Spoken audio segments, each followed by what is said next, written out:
అయితే ఎప్పుడైనా గుర్తుపెట్టుకోరు ఫ్రెండ్స్, మనం ఎంత గట్టిగా ఉన్నామనే దానికంటే దుష్మన్ గాడు ఎట్లా అడుగులేస్తున్నాడు అనేది కూడా చాలా ఇంపార్టెంట్. మనకు దుష్మన్ కూడా ఎట్లా అడుగులేస్తున్నాడు అనేది చాలా ఇంపార్టెంట్. అయితే ఇప్పటిదాకా మనం బ్రహ్మోస్ గురించి మాట్లాడుకున్నాం. బ్రహ్మోస్ గురించి మాట్లాడితే ఈ బ్రహ్మోస్ని టార్గెట్ చేయడానికి పాకిస్తాన్ కూడా అడుగులేస్తుంటారు. ఎందుకంటే వాడు ప్రతిసారి అవమానాన్ని ఎదిరించకపోవచ్చు, ఇక కోల్పోనిక వాడి దగ్గర ఏం లేదు అవమానం తప్ప. తో ప్రతిసారి వాడు మార్కెట్లో అవమానింపబడుతుంటే వాడు రెచ్చిపోయి తిరిగి మనకు అటాక్ చేసే తత్వాలు ఉంటాయి. ఇవాళ యూక్రెయిన్ కూడా గదే చేసింది రష్యా మీద. 18 నెలల తర్వాతనైనా సరే, 2 సంవత్సరాలైన తర్వాత 3 సంవత్సరాలైనా సరే రష్యాని కొట్టినా అన్న పోకడ దాని కళ్ళలో కనబడుతున్నది ఇవాళ యూక్రెయిన్కి. సో పాకిస్తాన్ కూడా దెబ్బతిన్నది కాబట్టి, దెబ్బతిని తిరిగి కొట్టే ఛాన్స్ ఎక్కువ ఉంటుంది కాబట్టి బ్రహ్మోస్కి ఒక సమాధానం వెతుకుతున్నది ఇవాళ పాకిస్తాన్. ఏం వెతుకుతున్నది గిరీష్ అని చెప్పి మాట్లాడితే, క్యామర్ మిజైల్ అని ఉంటుంది, ఇటలీకి చెందిన క్యామర్ మిజైల్ అని ఉంటుంది. ఇంకొకటి జర్మన్, ఇటలీ ఇంకా కొన్ని దేశాలు కలిపి IRIS-T అని చెప్పి ఒక కౌంటర్ బలాస్టిక్ మిజైల్ తయారు చేసారు బ్రహ్మోస్కి అగెయిన్స్ట్గా. అంటే బ్రహ్మోస్ అగెయిన్స్ట్గా అని అంటలేము, కాకపోతే బ్రహ్మోస్ని ఇంటర్సెప్ట్ చేసే సత్తా ఉంటుంది. అయితే పాకిస్తాన్ ఈ మిజైళ్ళ గురించి తహతహలాడుతున్నది, డిఫెన్స్ డీల్స్ కుదుర్చుకోనికి ప్రయత్నం చేస్తున్నది, whether it may be Italy or Germany. అయితే మోస్ట్ ప్రాబబుల్లీ డిఫెన్స్ ఎక్స్పర్ట్స్ ఏమంటారంటే, బ్రహ్మోస్ని ఛేదించాలని అంటే క్యామర్, ఇటలీకి చెందిన క్యామర్ పనికొస్తుందో లేదో తెలియదు కానీ, బట్ జర్మనీతో మాత్రం పాకిస్తాన్ ఖచ్చితంగా చేతులు కలుపుతుంది. బికాస్ జర్మనీతో పాకిస్తాన్కి ఇంతకు ముందు కూడా సత్సంబంధాలు ఉన్నాయి అని చెప్పి చెప్తారు.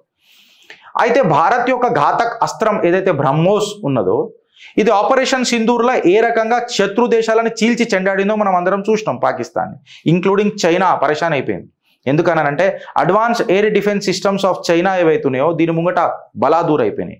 చైనాకు సంబంధించిన HQ-9 are to that matter H-16 ఇంకా డిఫెన్స్ సిస్టమ్స్ ఏవైతే 11 of 13 పాకిస్తాన్ ఎయిర్ ఫోర్స్లు ఏవైతే ఉన్నాయో వాటిని అన్నిటినీ భారత్ టార్గెట్ చేస్తే పుచ్చలు వేలినట్టు పేలిపోయినాయి అవన్నీ. ఈ స్ట్రాటజిక్ సెట్ బ్యాక్ తర్వాత పాకిస్తాన్ ఒక కొత్త అడగేయనికి ప్రయత్నం చేస్తుంది అని అంటే ఖచ్చితంగా చేస్తుంది. సో ఇటలీకి చెందిన ఈ క్యామర్ అనేది అవుతున్నదో అంటే common anti air modular missile.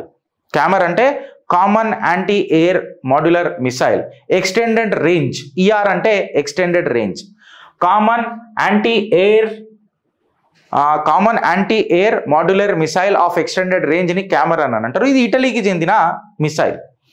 Germany infrared imaging system IRIS, Germany's IRIS అంటే infrared imaging system tail thrust vector control missile. అది ఇది ఉంది కదా IRST అని అన్నాం కదా. ఇదేమో క్యామర్లనేమో common anti aircraft anti air modular missile extended thrust extended range ER అంటే, ఇదేమో IRS అంటేనేమో infrared imaging system tail thrust T అంటే. ఇది జర్మనీకి సంబంధించిన మిసైల్. పాకిస్తాన్ ఈ జర్మనీతోనే ముంగటికి పోయేటట్టున్నది అని చెప్పి చెప్తున్నారు. అయితే బ్రహ్మోస్ మిసైల్ ఏదైతే ఉన్నదో దాని మ్యాక్ 3 స్పీడ్, రేంజ్ వచ్చేసి 450 to 800 కిలోమీటర్స్ అని చెప్తున్నారు. ఇది లో రేడార్ క్రాస్ సెక్షన్ సిస్టమ్ని ప్రూవ్ చేస్తుంది, ఆల్రెడీ ప్రూవ్ చేసుకున్నది కూడా. ఇది అన్స్టాపబుల్, దీన్ని ఆపే తరం ఎవడు అయ్యకలేదని చెప్పి ఆపరేషన్ సింధూర్లో కూడా ప్రూవ్ చేసుకున్నది. ఇన్ఫ్యాక్ట్ మన బ్రహ్మోస్ ఏదైతే ఉందో ఫైర్ అండ్ ఫర్గెట్ కాన్సెప్ట్లో పనిచేస్తుంది. ఒక్కసారి ఫైర్ చేసినావా ఫర్గెట్ చేసినావా advanced mechanics and electronic control systems use చేసి కౌంటర్ మెజర్ ECCM అని అంటారు. ఇది యూజ్ చేసి అక్యురేట్ పాయింట్లు అంటే 1 మీటర్ రేడియస్లో కొట్టేసి పేల్చేసి వచ్చే ఘాతక్ అస్త్రం మన బ్రహ్మోస్. ఇన్ఫ్యాక్ట్ 2022లో కూడా ఒక చిన్న టెస్ట్ చేసినాం మన పాకిస్తాన్ మీద. చిన్న ఒక క్రూజ్ మిజైల్ని నాన్ సివిలియన్ ఏరియాలకు అంటే ప్రజలు ఎక్కడైతే ఉండరో అక్కడ పంపించినప్పుడు వాళ్ళ రేడార్ని చకమా ఇచ్చేసి పేల్చేసి వచ్చేసింది. ఇది మిస్ఫైర్ అయిపోయింది అని చెప్పి మన రక్షక బలగాలు, ఇన్ఫ్యాక్ట్ మన PMOs ఎక్సెట్రా ఇవన్నీ కూడా మాట్లాడినాయి. అప్పుడు కూడా పాకిస్తాన్ రేడార్లు ఏం పనిచేయలేదు. అయితే పాకిస్తాన్ ఏదైతే comprehensive layer integrated air defence system ఏదైతే ఉందో CLIAD అని అంటాము, ఇది ప్రతిసారి ఒకసారి కాకుండా హర్ బార్ ఫెయిల్ అవుతూ వచ్చింది బ్రహ్మోస్కి అగేన్స్ట్గా. సో ఖచ్చితంగా పాకిస్తాన్ దీనికి ఒక ఆన్సర్ ఇవ్వడానికి ప్రయత్నం చేస్తుంది అంటే చేస్తుంది. అయితే మరి ఇటలీ యొక్క క్యామర్ మిజైల్ నిగరం తీసుకొని చూస్తే దీన్ని MBDA డెవలప్ చేసింది, medium range air defence missile system. ఇది కూడా ఫ్లెక్సిబుల్ అండ్ వేరియస్ ప్లాట్ఫామ్స్లలో దీన్ని ఇంటిగ్రేట్ చేయవచ్చు అని అంటే ఎయిర్ క్రాఫ్ట్లో పెట్టవచ్చు, ఎయిర్ టు ఎయిర్ పెట్టవచ్చు, ఎక్సెట్రా. కీ ఫీచర్స్ ఏందని అంటే ఇది 45 కిలోమీటర్ రేడియస్లో ఉన్నదాన్ని టార్గెట్ చేస్తుంది. ఆల్టిట్యూడ్స్ ఏవైతే ఎత్తు అంటాం కదా అది ఒక 20 కిలోమీటర్ డిస్టెన్స్లో పోతుంది. కౌంటరింగ్ మిజైల్స్ అండ్ ఎయిర్ క్రాఫ్ట్కి ఏదైతే మిజైల్స్ని ధ్వంసం చేయాలన్నా లేకపోతే ఎయిర్ క్రాఫ్ట్లను ధ్వంసం చేయాలన్నా ఇది చాలా యూజ్ చేస్తుంది. ఇది కూడా ఫైర్ అండ్ ఫర్గెట్ టైప్. ఇది కూడా 2-వే డేటా లింక్ యూజ్ చేస్తుంది. మిడ్ కోర్స్ కరెక్షన్స్ చేసుకునే ఆస్కారం ఉంటుంది. ఇన్ఫ్యాక్ట్ చెప్పాలనంటే దీన్ని జామింగ్ చేయాలనంటే అంత ఈజీ కాదు. ఈ మిజైల్ని జామ్ చేయాలంటే కూడా అంత ఈజీ కాదు. సేమ్ మన జర బ్రహ్మోస్ టైప్స్. ఇటాలియన్ సిస్టమ్ ఏంటంటే దీన్ని కూడా ఈ మిజైల్ని ల్యాండ్ మీద కొట్టొచ్చు, సీలకెన్ కూడా వాడొచ్చు, ఇంకా ఎయిర్ ప్లాట్ఫామ్స్లో కూడా డిప్లాయ్ చేసి కొట్టొచ్చు. So Pakistan diversified defensive needs ఏవైతున్నాయో ఈ కెమెరా అనే మిజైల్ పూర్తి చేస్తుందా అని అంటే గిరీష్ ఖచ్చితంగా చేస్తుంది. అయితే దీంతో ఒక అడ్వాంటేజ్ కూడా ఏమున్నదని అంటే నువ్వు వర్టికల్ లాంచ్ చేసినప్పుడు థర్మల్ సిగ్నేచర్స్ ఏవైతే ఉంటాయో చూడు వేడితో బట్టి కూడా లాక్ చేస్తారు. ఆ సిగ్నేచర్స్ని ఇది అవాయిడ్ చేసే ప్రయత్నం చేస్తుంది. కౌంటర్ అటాక్స్ని కొంచెం వల్నరబుల్ చేసే ప్రయత్నం చేస్తుంది, అంటే దాన్ని స్కిప్ చేసే ప్రయత్నం చేస్తుంది. అయితే పాకిస్తాన్ మాత్రం ఈ కెమెరా మీద ఇంట్రెస్ట్ ఉంటుందా అని అంటే ఉండకపోవచ్చు. ఎందుకు అని అంటే ఇది డైరెక్ట్ బ్రహ్మోస్ని కొట్టగలిగే కెపాసిటీ ఉన్నదని అంటే అంత లేకపోవచ్చు. బికాస్ బ్రహ్మోస్ ఏదైతే లో ఫ్లయింగ్ కేపబిలిటీ ఉందో, హై స్పీడ్ థ్రెట్స్ ఉన్నాయో బ్రహ్మోస్కి, దాన్ని చీల్చగలుగుతుందా, ఇంటర్సెప్ట్ చేయగలుగుతుందా అంటే కెమెరాకి లేకపోవచ్చు. దాని తర్వాత ఇది relatively low cost and integration with NATO స్టాండర్డ్స్తో ఉన్నది. సో మోడర్నైజింగ్ ఏదైతే పాకిస్తానీ ఎక్విప్మెంట్ ఉంటుందో దీనికి సెట్ కావచ్చు. కాకపోతే కెమెరా యొక్క రేంజు, ఇంటర్సెప్షన్ స్పీడు బ్రహ్మోస్కి మాత్రం సెట్ కాకపోవచ్చు. దీనికి ఇన్ని అడ్వాంటేజెస్ ఉన్నా మన స్పీడ్కి, భారత్ యొక్క స్పీడ్కి కెమెరా ఇటలీ కాకపోవచ్చు. అండ్ మోర్ ఓవర్ ఇంకా కరెక్ట్గా డిప్లొమాటిక్ టైస్లో మాట్లాడాలనంటే ఇటలీకి ఇలా భారత్కి ఉన్న సంబంధాలు. మోడీ ఇటలీకి పోతున్నాడు అని అంటే కొంతమంది ట్రోల్ చేస్తారు. మీ ట్రోల్ ఇవాళ మీకు అర్థమైంది అనుకుంటా. నా దేశ ప్రధాని మీకు ఇవాళ సమాధానం చెప్పిండు అనుకుంటా. ఇటలీకి పోయి ఆయన కట్టలుగట్టి రాలేదు. ఆయన కొన్ని డిప్లొమాటిక్ డీల్స్ చేసుకొని వస్తాడు. సో ఖచ్చితంగా కెమెరా మిజైల్ పాకిస్తాన్కి ఇవ్వగలుగుతుందా ఇటలీ అని అంటే కొన్ని ఖచ్చితంగా ఇబ్బందులు ఉంటాయి ఇటలీకి. అయితే పాకిస్తాన్ ఖచ్చితంగా జర్మన్ IRIS సిస్టమ్కి పోతుంది. అంటే ఇన్ఫ్రారెడ్ ఇమేజింగ్ సిస్టమ్ ఏదైతే టేల్ థ్రస్ట్ మాడ్యూల్ మిజైల్ ఉందో దాని దగ్గరకు పోతుంది. ఇది ఒక డైఫెల్ డిఫెన్స్ ప్రొడక్షన్ నుంచి వచ్చిన మిజైలు. దీన్ని జర్మనీ, స్వీడన్, ఇటలీ కలిసి ఒక short to medium range air defence missile system లెక్క దీన్ని తయారు చేసారు. దీన్ని కూడా వేరియస్ పొజిషన్స్ నుంచి లాంచ్ చేయవచ్చు. ఏదైతే IRIS-T మిజైల్ ఏదైతే ఉన్నదో ఇది 40 కిలోమీటర్స్ రేంజు, ఆల్టిట్యూడ్స్ వచ్చేసి 20 కిలోమీటర్స్లల్లా. ఇది కూడా short range up to almost 10 kilometres వరకు గట్టిగానే కొట్టగలుగుతుంది. ఇందులో కూడా అడ్వాన్స్డ్ ఇమేజింగ్ ఇన్ఫ్రారెడ్ టెక్నాలజీ ఉన్నది. ఇది టార్గెట్స్ని ఫ్రమ్ డెకాయ్ ఎఫెక్ట్ ఏదైతే డెకాయ్స్ ఉంటాయో దాంతో కూడా ఇది డిఫర్ చేయగలుగుతుంది. క్రూజ్ మిజైల్స్కి అయితే ఇది ఘాతక్ లెక్కనే పనిచేస్తుంది. దీని స్పీడ్ కూడా గట్టిగా ఉంటుంది అని అంటారు. అయితే ఈ IRIS-T ఏదైతుందో ఇప్పటికి యుక్రెయిన్ యుద్ధంలో దీన్ని ఉపయోగించారు. యుక్రెయిన్ యుద్ధంలో ఈ IRIS-Tని ఉపయోగించినప్పుడు ఈ మిజైల్ 60 రష్యన్ మిజైల్స్ అండ్ డ్రోన్ని కింద పడేసింది.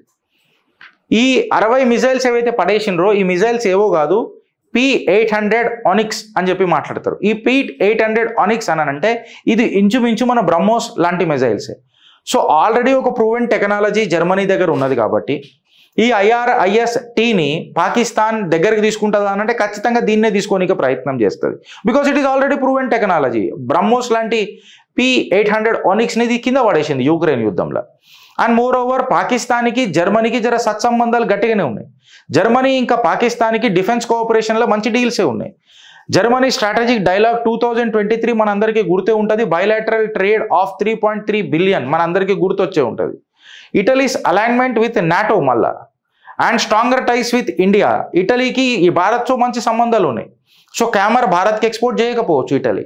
సో ఖచ్చితంగా జర్మనీ కూడా జర్మనీ అయితే ప్రాబ్లం ఏంటంటే పాకిస్తాన్కి ఒకటి అది మనం అర్థం చేసుకోవాలా. పాకిస్తాన్కి ఇక్కడ ఏం ప్రాబ్లం అని అంటే ఈ IRIS-T అనేది అయితే మిజైల్ ఉందో దీని బ్యాటరీ ఏదైతే ఉంటుందో దీని ఒక్క బ్యాటరీ వచ్చేసి 178 మిలియన్ పౌండ్స్.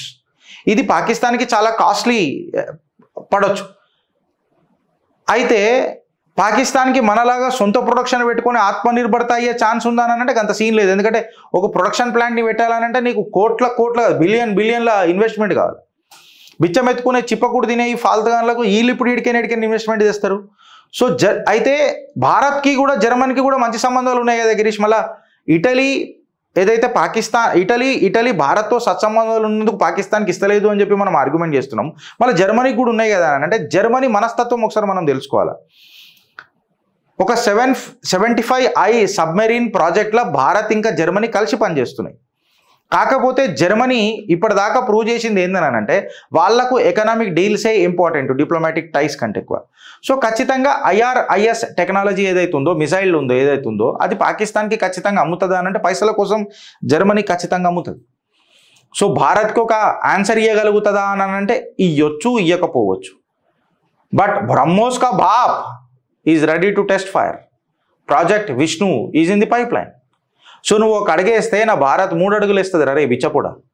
నీ పైజామాలు నాడలు కట్టుకునే తత్వానికి నువ్వు మేము ఆల్రెడీ ఎలాస్టిక్ ప్యాంట్లు వేసుకుంటున్నాం రా గట్టివి. నువ్వు నాడలు కట్టుకునే జిందగీలో నేను నాడలు ఊసిపోయినాయి అంటే నీకు జారుతాయి, అది గుర్తుపెట్టుకో. సో భారత్ తన అడుగులు గట్టిగానే వేస్తున్నది, అందులో ఏం డౌట్ లేదు. కాకపోతే మన ప్రిపరేషన్ కూడా గట్టిగా ఉండాలి. అయితే ఇప్పుడు మనం ఏదైతే ప్రాజెక్ట్ విష్ణులో స్క్రామ్ జెట్ ఇంజన్లు ఇవన్నీ DRDOలో చేస్తున్నామో, DRDOలో చేస్తున్నందుకు మనం ఒకటి గుర్తుపెట్టుకోవాల్సింది ఏంటంటే Pakistan or to that matter China ఈ డ్రోన్ టెక్నాలజీని వాడుకుంటా. ఎందుకంటే యూక్రెయిన్తో రష్యా యుద్ధం చేస్తుంటే ఈ నా కొడుకులు పోయి యూక్రెయిన్లో స్పై చేస్తున్నారు. ఎవరు? చైనీస్లు. లీక్డ్ డాక్యుమెంట్స్ ఆఫ్ రష్యా కూడా ఏం చెప్పింది అంటే ఫ్రెండ్స్, రష్యా చైనా నమ్మదు.